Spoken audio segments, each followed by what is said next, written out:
July 1998. A distinctive racing game was released into the public arms, not entirely to critical acclaim. However, no mediocre review would stop this game from shaping the future of the genre to the extent that it already had, and 22 years later, the series continues.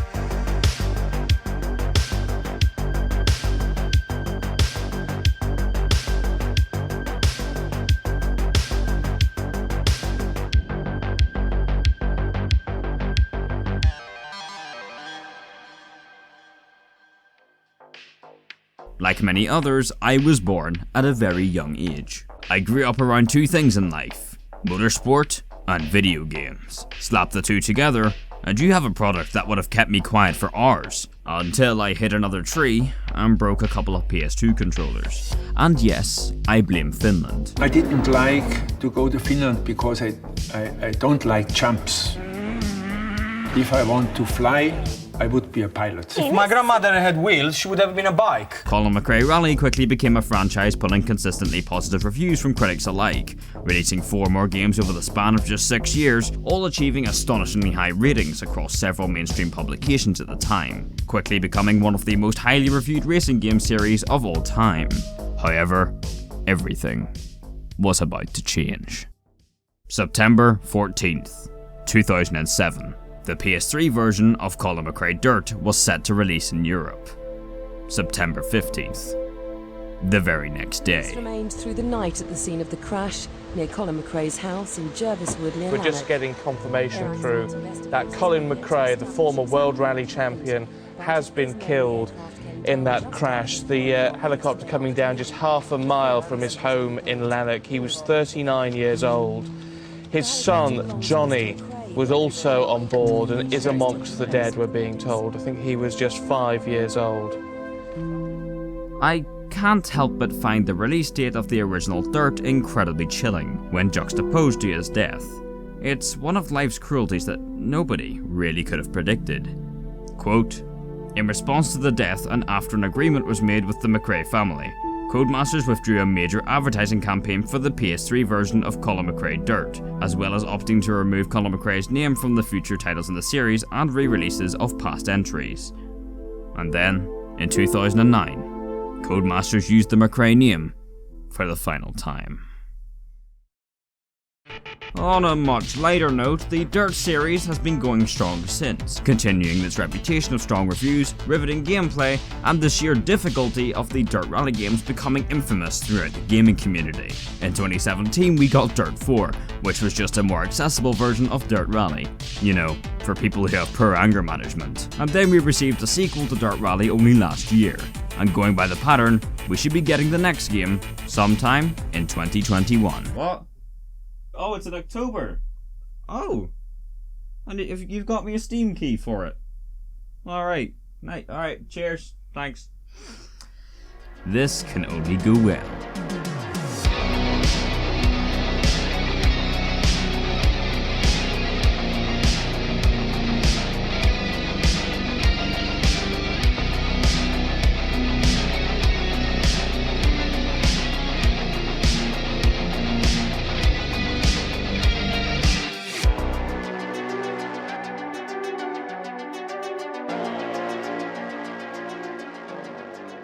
Okay, I admit, it's not that dramatic. We can calm down now. So once again, DiRT is back. And not only back, but 4 months early. Seriously, the list of known issues they sent me is larger than my will to live. But it's okay, because I should disclaim, in order to not make people angry, the footage you are going to view today is not final. You can tell by the giant, hardly visible work in progress watermark at the top of the screen. Why you people trust me with this stuff is beyond me, but I love you Codies. After all, we share a color palette, so that makes us gay. So without further ado, let's take a look.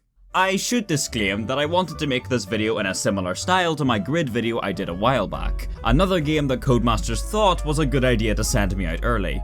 However, in the case of Grid, that game was at least mostly finished. In the case of DiRT, seeing as this build is so early, there is very limited content in this build that I can actually show you. And so this video will not be so much of a review, but more so just my first thoughts based on what's in front of me, and for the sake of simplicity, we will start chronologically, starting with the menu screen. One thing I must note here, however cannot show for copyright reasons, is the soundtrack. It's great. For some reason it gives me a lot of Forza Horizon 1 vibes, and that is a very good thing. We have demo, profile, and quit. I think they're pretty self-explanatory. Yes, I can confirm, quit does quit the game. The profile menu has a limited amount of settings available, and the only thing worth noting is the transmission, which is either automatic or manual. As far as I'm aware, there is no default key binding for a clutch, so this manual is sequential only. The only option left is demo, in which contains 4 hilariously unpronounceable race names set across multiple different countries: Norway, China, Brazil, and America. Ironically, no Finland! Well, hey, not complaining. The first event is an Ultracross event, which I've been told is our amplified version of Rallycross. We get the choice between 90s Rally or Cross Raid. Welcome to Norway, where the rocks piss water and the sky is blue, where the mountains are large and my taxes are overdue. Pressing A puts us into the race immediately, surrounded by 11 AI opponents. Hitting the pause button, you can see we now have a photo mode. I can't exactly use it, but there it is. I hope you're happy. The first thing you'll notice is how bright and colourful this game is. It's not quite saturated enough to become a Fortnite thumbnail, however it does fit the aesthetic of an arcade racer rather appropriately. Equally arcadey are the collision physics, with the ability to treat AIs like bumper cars and very little stopping you from riding the walls to your victory. The suspension feels incredibly stiff, however will likely be tunable in the final version. I will say however, the car sounds do feel like a bit of a downgrade from previous titles. The car sounds aren't super important to me, but it is something I took note of. The race finishes off with a results screen, followed by a cinematic showing the top 3 cars. It also has a retry button, if for whatever reason your result was unsatisfactory, and trust me, I feel your pain. If you retry the same event again, you are treated to an entire refresh of the environment, now taking place in a snow-covered evening. Now if I were to place a bet on what this map will look like in 5 minutes time, yep, called it. Like, yeah, the dynamic weather and time is cool and all, but Christ, I'm only on lap 2. Also, the lightning strikes are a seriously cool visual effect. So cool in fact, that my epileptic little brother is doing a funny dance on the floor. For real though, I really hope the final release has some sort of epilepsy mode or something. Because god, I could not wait for this race to end. It's far too bright and far too frequent. And probably the only actual criticism I have in this video. I also wondered if you could jump the bridge, and the answer is yes. Yes you can. However, I wouldn't entirely recommend it because I'm slightly impressed I managed this, honestly. The next 3 events all follow in the same fashion, however revolve around different divisions, those being Land Rush, Stampede, and Sprint, which we'll get into now. Land Rush gives you the option between Cross Raid and Super Light. Super Light being drivable scaffolding someone built in their shed. Land Rush is very much rally, but without the cross. But without the rally also. The track is incredibly wide and full of small jumps and banked corners, a speed and precision based format. However, a lot of you are going to look at this gameplay and immediately start asking questions regarding the handling model. And while I thoroughly believe that a handling and physics model cannot simply be described, I may be able to give you a slight idea of what it feels like based upon a strange new gameplay mechanic I noticed. If we jump into first person view for a moment and then initiate a slide, you will begin to notice something. Counter steer. And I'm not the one doing it. There does appear to be a roughly 5 to 10% automatic counter steering mechanic. I don't necessarily have anything to say about it, just make of that what you will. Again, this is super early content and anything is subject to change, so take your judgments with a grain of salt also. Another thing that isn't final that I should mention is the AI, which aren't the most competitive bunch as of now, but will undergo heavy tweaking prior to release, and are worth ignoring for now. The Brazilian Stampede event is next, and once again features Chungus and Bungus. It is also worth noting that all cars have an arbitrary letter assigned to them in terms of performance and handling. This has no alternative function other than to tell you if your car is shit or not. But hey, the font looks funky, so that's good. I wouldn't blame you for finding Stampede to be extremely similar to the Land Rush event we saw before, but according to Codemasters, it is defined as extreme terrain with big jumps, which is a fairly simple explanation that. I think that could probably apply to most of the events in this game.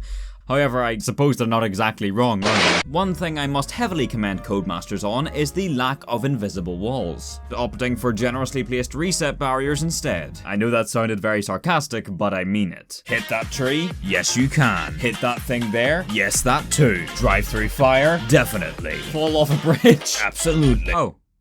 Never mind. Once again, I already mentioned that the AI are not finalized, but you just can't help but laugh at just how much they struggle with this course. And so, with another win down, there's one more to go. The final event. The Sprint class. Sprint racing is 900 horsepower, rear-wheel drive, off-road oval racing, and quite possibly the most American thing you will ever see. And given the fact that my car just wheelied off the start line, gives you a very good idea of what we're in for.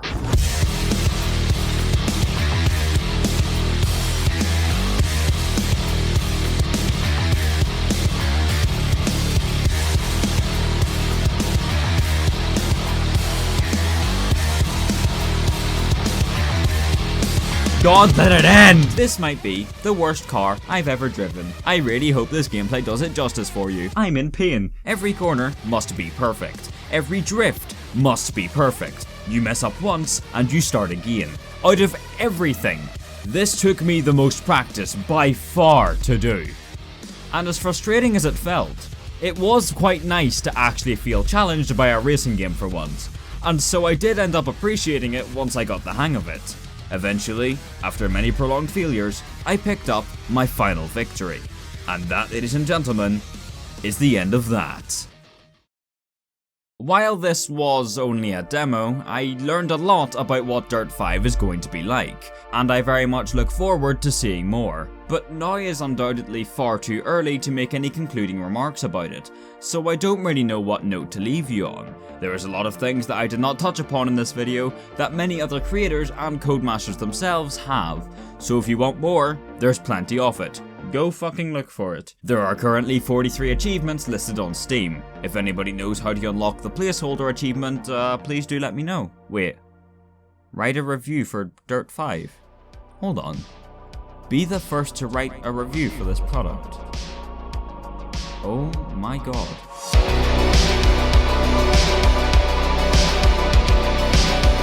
It's time to make my mark in history! So guys, we did it. We officially ruined the history of Dirt 5 forever, the latest installment in one of the most important video game franchises in my life. I'm sorry, Codemasters. I like the game though, so I keep up the good work. Insert ad.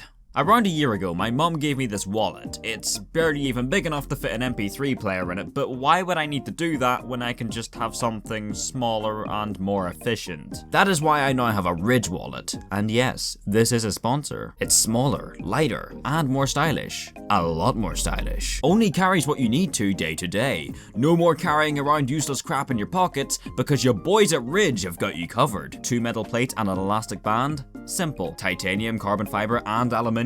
Simple. Using code Shinyodd for 10% off? Yeah, you got it. That is also very simple. Never lose a credit card again. This dude ain't letting go of any of it. 30,000 5-star reviews, and if you do the math, that's 150,000 stars, which is a big number. It's super durable, and it's even got a lifetime warranty if you love it. I bet you do. And free returns if it is not your thing. Sad. I personally find this wallet very convenient to use, and if you want to add a bit of spice to your style, the Ridge wallet is both minimalistic and also makes you stand out in a crowd at the same time. We really do live in 2020, and it is starting to show. The future is now. Thank you, Ridge, for sponsoring this video. Link in description, and in the pinned comment down below. Ad over.